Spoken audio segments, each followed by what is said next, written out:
I'll just introduce us real quickly in case you don't know who we are yet. I'm Yaakov Margulies. I am a survivor of child sexual abuse. Hi, I'm Phil Jacobs. I'm the editor of the Washington Jewish Week. Hi, I'm Marcy Driver. I'm a survivor of sexual abuse, and I'm also a social worker, but I'm here today as a survivor. So we're here to take your questions for a couple of minutes. There's, as was mentioned earlier, there's some pencils and note cards if you want to ask questions anonymously. There's also, again, I'll mention there's a box on the table on the back if you want or need help or resources, ranging anywhere from just information to therapists to legal counsel to whatever you need, or if you want to help at all. List of new therapy groups that are starting after the October. One's for orthodox women only, one's for men only. There's an art therapy group, movement therapy group, and they're all listed back there. Luna Burke, maybe you raise your hand, is the therapist facilitator of the men's group. So we offer therapy groups and therapy, and some of it's pro bono, so call us. Who are you? I'm Elaine, and I run the show for our coalition, work with Hana. We deal with all forms of trauma, no matter what, children, adolescents, and adults. And so you can, if you want to engage in that anonymously, you can put your information in the box in the back, and your information will be kept confidential and seen only by the Shovor Coalition to get you the help that you need. We're willing to take your questions. If you have any. I'd like to start. I came here 4 years ago because my son died of cancer. He was buried on Tishba 4 years ago. This movie just blew me away because, number one, I'm from Savannah, Georgia. I personally knew Shmuel Jorvil because I taught college there. I went to Rabbi Slatus' shul. I think you'll be interested in this, Mr. Jacobs. And I had just gotten back from a cruise, and I went to Rabbi Slatus' shul, and he says, I didn't know what went on in the community. It's a very close Jewish community in Habersham. And he said, we have to Kaddish. And I thought he died. I got back Friday from my cruise, and I went to shul on Shabbos. And I said to someone sitting next to me, I said, if you don't I thought Shmuel died. I didn't know the whole story. And I said, you have to tell me right this minute. You did. He molested so many boys in Savannah and you didn't give enough credit. I was so shocked because I adored him. And what I'm bringing out is you don't know who's sitting next to you. I would see him every morning at Starbucks because he married a very prominent person in the community, his father's. They own all the land there. And so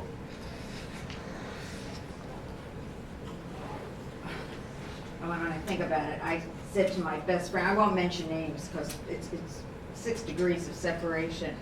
I said to my best friend, I said, are you aware of Shmuel? I mean, he dressed to the nines and gold cufflinks. And she said, yeah, he molested my son too. But he didn't miss anybody in the Jewish community. I don't know if you know that. And this movie impacted me because I grew up on Loyola Southway, and Rabbi Shapiro lived 5 doors down from me. And when I came to Baltimore, it was 4 years ago, you did this, and I'm hearing Rabbi Shapiro, I'm in denial. 4 doors. I remember the little one. He was the baby. Excuse me, I'm sorry, I don't mean to cut you off. No, but the point I'm bringing out is you don't know who you're sitting next to or what they're doing. But in all defense, these are very sick people, and I don't think they belong in jail. They belong. This is a mental illness. They're not criminals. I mean, this is how I feel. I mean, I understand your anger They're and both. They're both. It is a crime. Child abuse is a crime, but it's a Period. mental, but it is just also there- a crime. Charles Manson is mentally deranged. Excuse me for 1 second, please, Okay, so please, I please, just- please, please, excuse me for 1 second. I mean, I knew him Wait, personally. excuse me 1 second, please. Yeah. This is a forum for questions, so if there's a question and it's pointed and directed, we would, if we can answer it, we'd be happy to. There are many stories that can and should be told. Now is not the time for that. The point of showing this movie is to get this conversation going, and we're going to continue this conversation next week, Wednesday night. But right now, this next couple of minutes are for questions for the panel. If you have a specific pointed question, then please ask it. If not, I'd like to give the floor to someone else so that other questions can be asked and answered. Okay? Is there? Well, I don't know what form of question I should ask. Any question? If we can answer it, we will. If you don't have one, then we'll. No, I don't have a question. I just have a comment. Hi, I'm wondering if you have any advice about educating our children. Like we were talking about whether or not to bring our 14-year-old daughters here, whether or not to, how do you balance, first of all, trying to speak to them in a way that will help them avoid situations as much as possible, and beyond that, how to feel comfortable to speak to somebody if, God forbid, something happens to them, and to speak to them now and not 20 years later. I'm wondering if you have any research or knowledge about the best ways to approach. I'll answer that or speak to that. So I think one of the most important things that you can do is to have open dialogue, obviously, which it sounds like you do with your daughters, and to teach them to respect their body and that it is holy and that nobody should be touching their body, in private places, and they should feel comfortable to talk to you about anything. And also just educating them about what's appropriate and what's not appropriate. And at 14 years old, certainly that is an age that you could educate them about that. But just making them also realize that just because somebody's an authority figure, I tell my son all the time, it doesn't matter whether it's a doctor, a therapist, that nobody is allowed to touch you in your private area. Not mommy, not daddy, not anybody. And I think just keeping that dialogue open and teaching them that is really important. And how do you offset the concern of scaring them or giving them an inappropriate? I would just say those are the resources that the Chauffeur Coalition has in great depth and can help connect our parent body, our student body, our teacher body with in much more specific details, and it's something that I think that we should go into to try and answer. We can answer questions that we know that about our lives, about our situation, about the movie, that about our connection with the community in that sense, and if the questions can be focused more specifically towards us than towards general issues, you might get better answers instead of vague responses. Yeah, because let me just piggyback on that.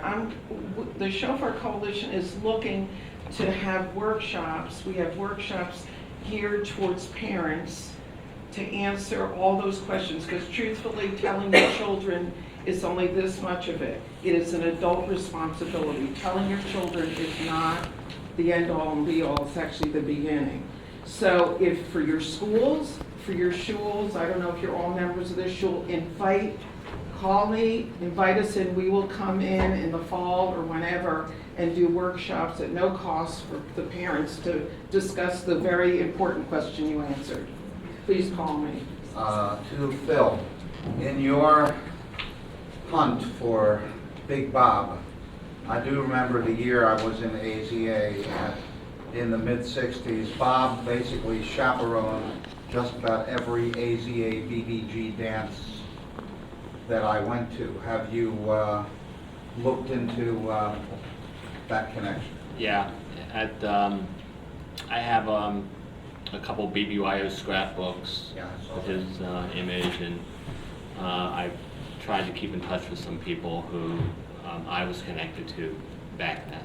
And one of the ironies in my own life is that after I came out to my wife, possibly the second person I came out to was Rabbi Gila Ruskin, whose husband knew Bob through AZA, so close connections. So I was able to talk to him, and he's a mental health professional, so he helped me a lot, and still does, and so does she. Just changing the subject, one question that comes up a lot, just this is not serious or anything, but the way this movie happened was through Murray Levin. Murray, who's sitting right up front here, he's a close friend of ours. He introduced me to a friend named Bob Glickstein, who lived in Vero Beach, Florida, or lives in Vero Beach, Florida. And my best girlfriend, my best friend is my wife Lisa, but my best boyfriend is a guy named Bob Rosenfeld, and he and his brother Scott and I would go down to Orioles spring training every March, so we could come back and report to you how miserable they were going to be again. But we would go down there, and I happened to be interviewing Murray and telling him I was going to Florida, and he said, "Where?" And I said, "I think we're going to Vero Beach, where the Dodgers used to play." And he said, "Well, I have a friend there who was also molested by Rabbi Ephraim Shapiro." And it's like everywhere. So we went to, I met Bob at a Starbucks in Vero Beach and introduced him to Scott. And Scott is a filmmaker. He made the movie Home Alone and Mystic Pizza. And while we were watching the Dodger game, he kept picking my brain. He said, I've never made a documentary before. I don't know how I'm going to raise the money, but I'm going to raise the money, and we're going to try and make a documentary out of this if it's okay. So that's how the film started, during 9 innings of baseball in Vero Beach, Florida. So, just say that. I had a question, but I want to preface it by a comment. I'm a congregational rabbi, and 2 weeks ago a woman came to tell me that she had been molested as a child, and it's had an incredible impact and ruined her marriage. And I was able to refer to Yaakov, and just to be able to tell Yaakov's story gave her such hope. And I saw she and her husband a week later, and they were so grateful for just being able to put her in touch. So I wanted to, I guess the question is, do you know how powerful it is that people can share your story? Which is really a rhetorical question. I wanted to ask you, I noticed that you had Rabbi Blau from YU and Rabbi Dr. Twersky from the Midwest. Is there anybody from the Haredi community in Baltimore who had the courage to recognize the moral stance that you have taken and what you have done is right in Baltimore? Is there anybody from the yeshiva world that has come forward to support you? So my visceral reaction is to say no. And my very own Chabrusa, who was from that community, and I pretty much broke up after years together over this, and my standing changed. Overnight, people would say good Shabbos to me by looking in the distance or at the ground. But I got an anonymous letter sent to my house about a month ago from a Ner Israel student, a rabbinic student, and it was an amazing letter. It was well thought out and well put together, and he saw a great deal of progress in the area of treating or talking about this subject, and he was 100% behind the movie Standing Silent. He had seen it, and